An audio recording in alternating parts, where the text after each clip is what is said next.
Au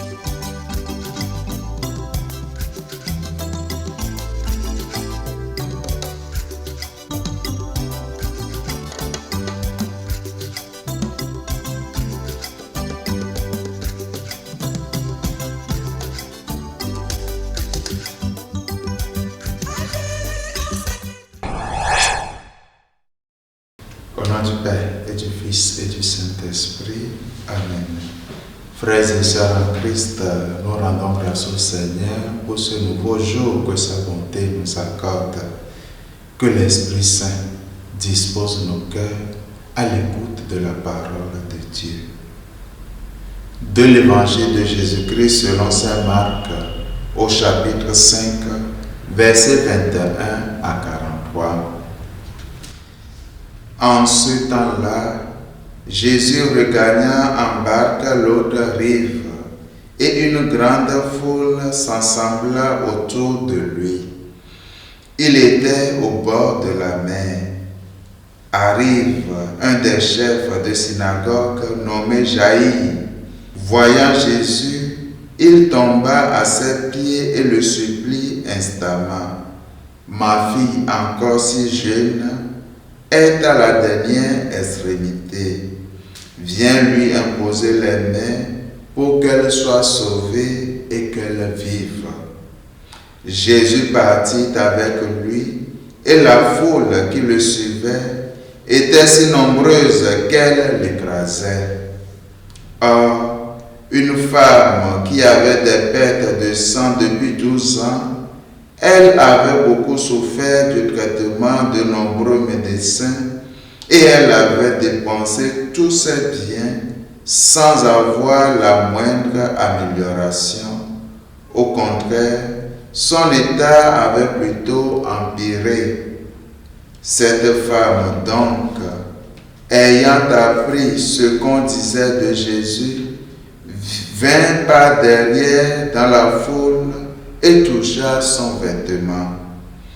Elle se disait en effet, si je parviens à toucher seulement son vêtement, je serai sauvée. À l'instant, l'hémorragie s'arrêta et elle ressentit dans son corps qu'elle était guérie de son mal. Aussitôt, Jésus se rendit compte qu'une force était sortie de lui. Il se retourna dans la foule et il demandait, « Qui a touché mes vêtements ?» Ses disciples lui répondirent, « Tu vois bien la foule qui t'écrase et tu demandes, « Qui m'a touché ?» Mais lui regardait tout autour pour voir celle qui avait fait cela. Alors la femme, saisie de crainte et toute tremblante, sachant ce qui lui était arrivé, vint se jeter à ses pieds et lui dit toute la vérité. Jésus lui dit alors, « Ma fille, ta foi t'a sauvée. Va en paix et sois guérie de ton mal. » Comme il parlait encore, des gens arrivent de la maison de Jaïr, le chef de synagogue, pour dire à celui-ci, « Ta fille vient de mourir, à quoi bon déranger encore le maître ?» Jésus, surprenant ces mots, dit au chef de synagogue, « Ne crains pas, crois seulement. » Il ne laissa personne l'accompagner sauf Pierre, Jacques et Jean, le frère de Jacques. Ils arrivent à la maison du chef de synagogue. Jésus voit l'agitation et des gens qui pleurent et poussent de grands cris. Il entre et leur dit, « Pourquoi cette agitation et ces pleurs? L'enfant n'est pas morte, elle dort. » Mais on se moquait de lui. Alors, il met tout le monde dehors, prend avec lui le père et la mère de l'enfant et ceux qui étaient avec lui. Puis il pénètre là où reposait l'enfant. Il saisit la main de l'enfant et lui dit, « Talita koum, ce qui signifie jeune fille, je te le dis, lève-toi. Aussitôt la jeune fille se leva et se mit à marcher. Elle avait en effet 12 ans. Ils furent frappés d'une grande stupeur et Jésus leur ordonna fermement de ne le faire savoir à personne. Puis il leur dit de la faire manger. Acclamons la parole de Dieu. Louange à toi, Seigneur Jésus.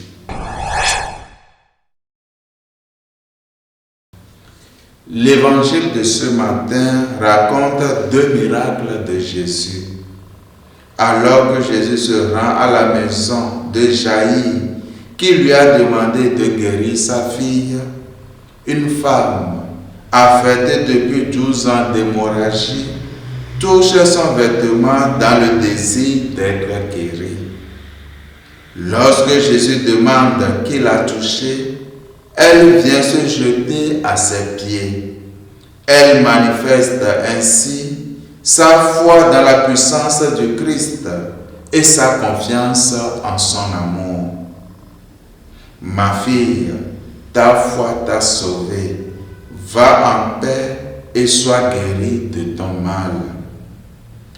Ta foi t'a sauvé, frères et sœurs, exprime que Jésus offre à ceux qui le cherchent de croire en lui.